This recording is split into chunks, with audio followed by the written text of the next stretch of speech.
चलो मैं तेरे लिए व्यवस्था कर देता हूँ। लेकिन कहिए कौन सी व्यवस्था करेंगे आप? तो બ્રહ્માજીએ વંબરીને કહ્યું કે તમે આ મારું કામ કરી આપશો, આ દોરીને તોડી નાખવાનું, એટલે હું તમને વચન આપું છું કે દેવતાઓને પ્રસન્ન કરવા જ્યારે જ્યારે યજ્ઞ કરવામાં આવશે, એ યજ્ઞ કરતી વખતે યજમાન બેઠા બેઠા આમ હાથમાં હૂત દ્રવ્ય લઈને બોલે ને સ્વાહા, યજ્ઞકુંડમાં હવન કરે સ્વાહા।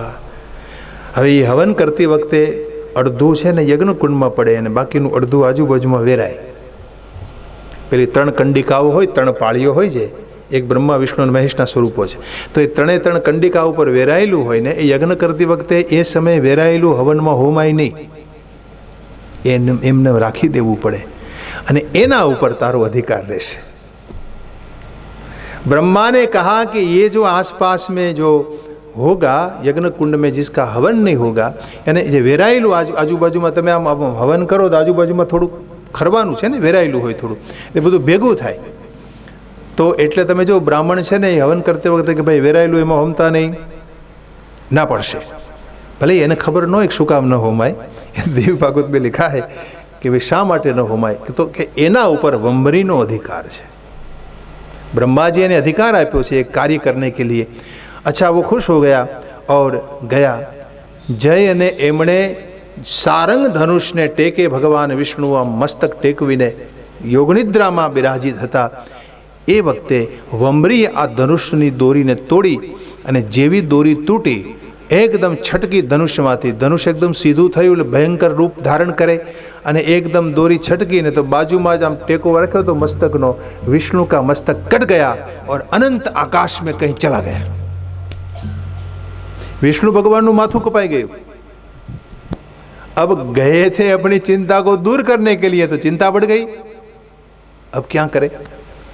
ब्रह्मा ने सोचा कि ये तो बड़ी गड़बड़ हो गई भला, હવે આનાથી બચાવનાર વિષ્ણુ છે, વિષ્ણુ ही नहीं रहे तो मैं क्या करूं? तो भगवान विष्णु के बारे में अब जब चिंता होने लगी, और उस समय इसमें लिखा है कि चिंतित ब्रह्मा ने वेदों को प्रकट कर दिया और वेदों को कहा कि तुम भगवती की स्तुति करो मेरे लिए, और सब वेद मिलकर भगवती की स्तुति करने लगे। भगवती की शरण में ब्रह्मा ये सब बात सुना रहे नारद को कि मैं माँ की शरण में गया, क्योंकि माँ के बिना मेरी रक्षा कौन कर सकता है। और उस समय वेद आए और माँ की स्तुति करने लग गए। 5वां अध्यायना 53वां मंत्र थी ये स्तुति। वेदा ऊचुः नमो देवी महामाये विश्वोत्पत्ति करे शिवे निर्गुणे सर्वभूतेषि मातः शंकर कामदे त्वं भूमि सर्वभूतानां प्राणः प्राणवतां तथा श्री श्री कांति क्षमा शांति श्रद्धा मेधा धृति स्मृति।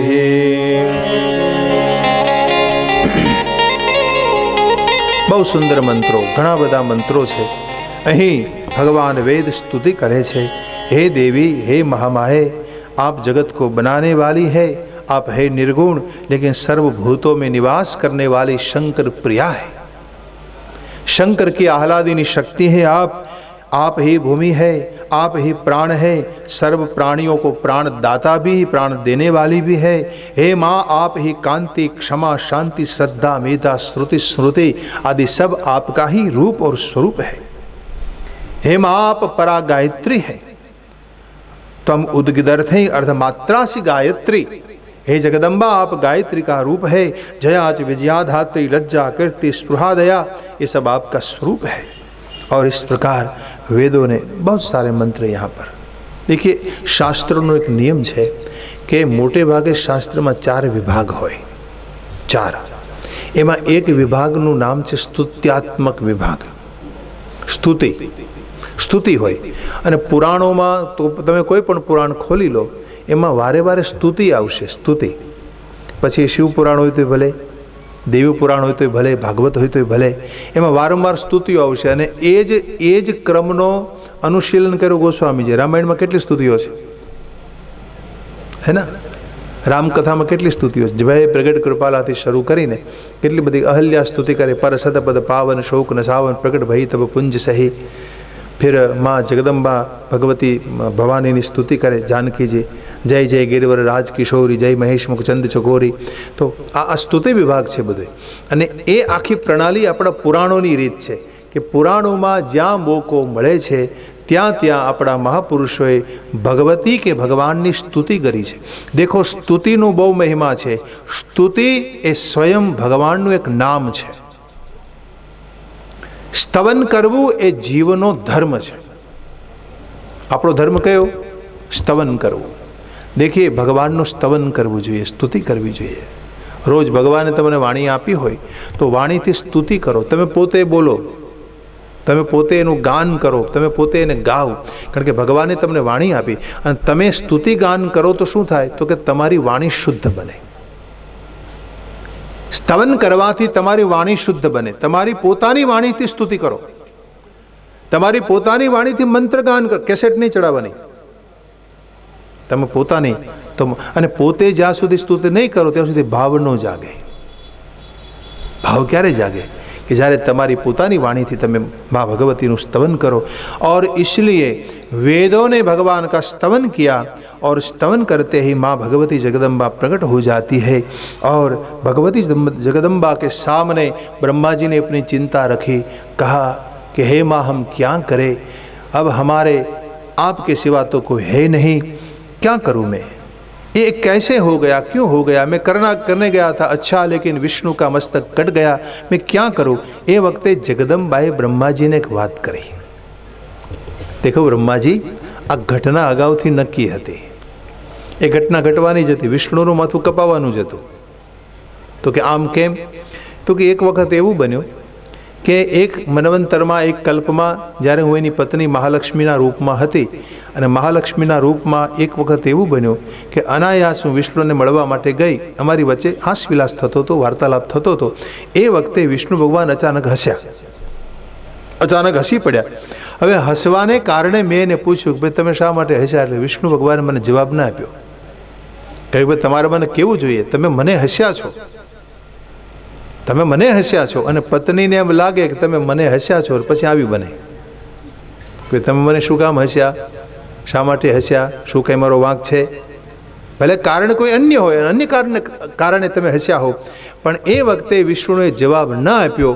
એને પરિણામે મારા મહાલક્ષ્મી સ્વરૂપમાં ક્રોધ ભાવના જાગી અને ક્રોધને કારણે મેં શ્રાપ આપી દીધો કે હું તમને શ્રાપ આપું છું કે તમારું મસ્તક નીચે, જે મુખથી તમે હસ્યા છો એ મસ્તક તમારું નીચે પડી જશે.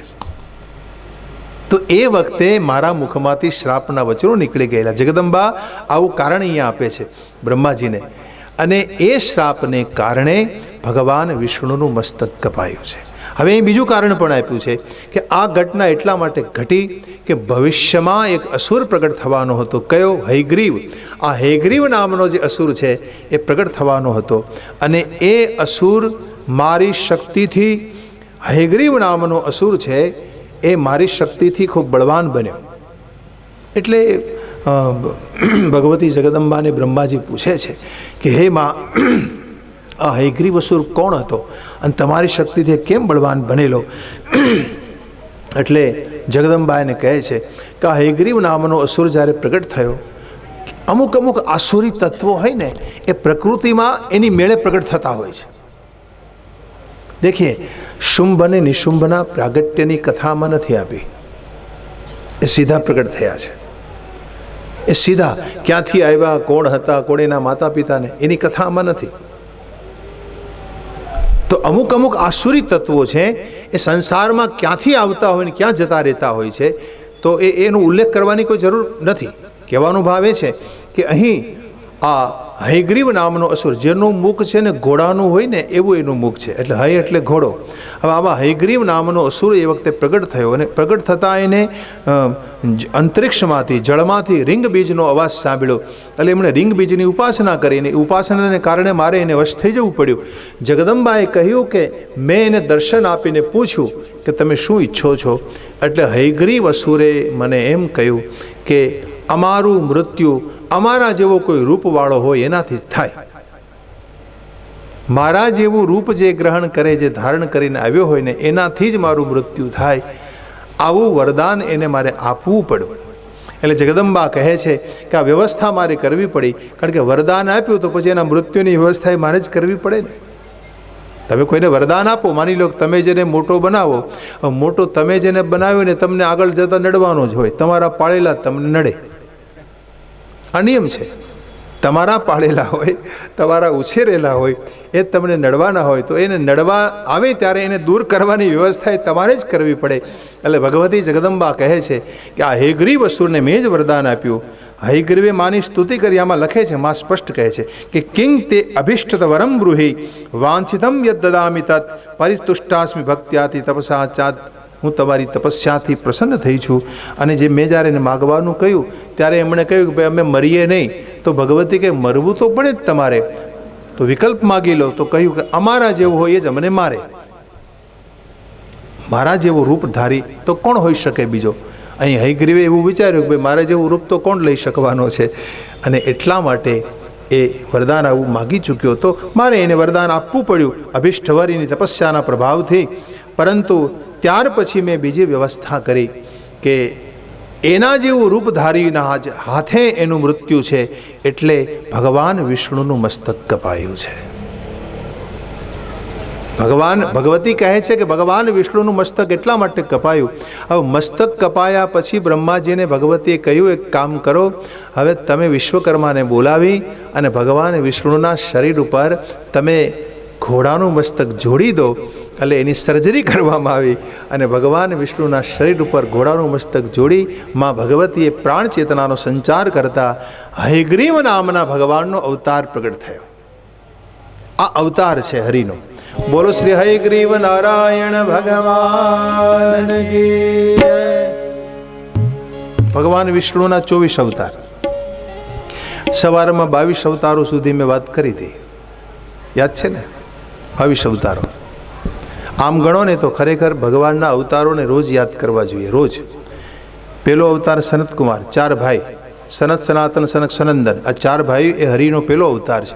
બીજો નારદજી, ત્રીજો વરાહ, ચોથા નરનારાયણ, પાંચમા કપિલદેવજી, છઠ્ઠા દત્તાત્રેય, સાતમા યજ્ઞનારાયણ ભગવાન, આઠમા વૃષભદેવજી, નવમા પૃથુરાજા, 10મા મત્સ્યનારાયણ, 11મા કમઠનારાયણ, 12મા ધન્વંતરી, 13મા મોહિની, 14મા નરસિંહ, 15મા વામનજી, 16મા પરશુરામજી, 17મા વ્યાસજી, 18મા રામજી, 19મા બળરામજી, 20મા કૃષ્ણચંદ્રજી, 21મા ભગવાન બુદ્ધ, 22મા કલ્કી, 23મા હંસ.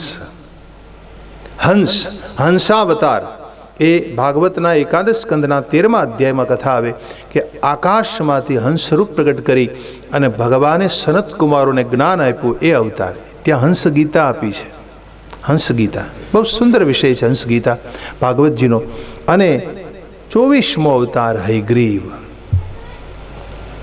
આ હયગ્રીવ ભગવાને આ રૂપ ધર્યું અને પછી એમણે હયગ્રીવ નામના અસુરનો વધ કર્યો. કારણ કે એના જેવું જ રૂપધારી જ્યારે બને તો જ એ હયગ્રીવનો નાશ કરી શકાય એવું એને વરદાન હતું. એટલે ભગવાનને આ અવતાર લેવો પડ્યો. આ આખી યોજના માની પોતાની હતી, સ્વયંની હતી. એટલા માટે આ ઘટના ઘટી.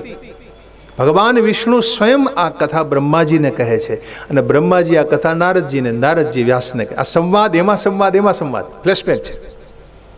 પિક્ચર જોવા ગયા હોય ને કેમ ફ્લેશબેકથી શરૂ, છેલ્લો સીનો એ પહેલાં આવે ને પછી આખી કથા શરૂ થાય અને એમાંય પાછા ફ્લેશબેક આવતા હોય. નાયકને એની જૂની વાતો બધી યાદ આવતી હોય. તો આ દેવી ભાગવતની કથા છે ને આમ બહુ ક્લિષ્ટ કથા છે, કારણ કે ફ્લેશબેકમાં બહુ છે. કથા વળી એમાં કથા વળી પછી એમાં પછી બીજી કથા આવી જાય, એમાં પછી કથા આવી જાય, તો ફ્લેશબેકમાં આપણને લઈ જાય છે વારંવાર. તો આ આખી કથા ભગવાન વિષ્ણુ બ્રહ્માજીને કહે છે કે એ વખતે મારે હયગ્રીવ રૂપ ધારણ કરવું પડેલું. આ બધી જ મારી ઉપર જગદંબાએ કૃપા કરી હતી અને મેં બ્રહ્માજીના હાથમાંથી વેદોને હરી ગયેલો હયગ્રીવ એનો વધ કર્યો. દેખો અહીંયા એક વાત બહુ સરસ રીતે કહેવામાં આવી છે, સમજવા જેવી વાત છે કે હયગ્રીવ નામનો અસુર એ બ્રહ્માજીના હાથમાંથી વેદોને હરી ગયેલો. વેદ એટલે શું? જ્ઞાન.